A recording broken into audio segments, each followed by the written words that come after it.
چغلخوري هغه بیماری ده چې پیغمبر صلی الله علیه وسلم حدیث کې څه وایي لا يدخل الجنة نمام چغلخور انسان به جنت ته نه ننوځي او نور هم ډېر سخت وعیدونه راغلي وجه دا ده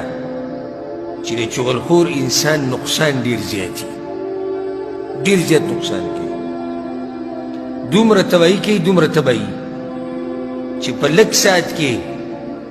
ساعت کې کورونه علاقې ملکونه خاندانونه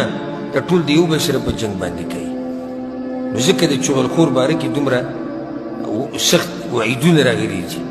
او سختې خبرې کړي دي شریعت د چغلخورۍ نه ځان لرې ساتي د یو نصیحت دی ټولو ته وجه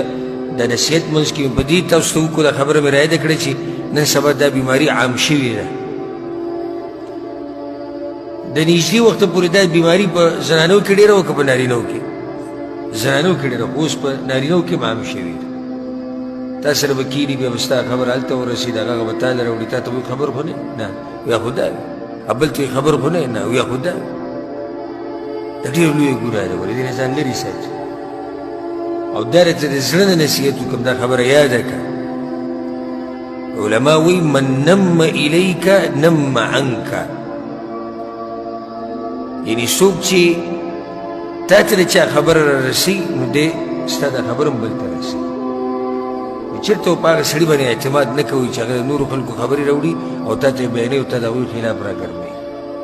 دا یقین په دې خبره باندې وکړه چې څنګه چې دی د نورو خبرې تا له راوړي نو دقه شان ستا دا خبرې هم نورو راوړي په ده به چېرته اعتماد نه کړي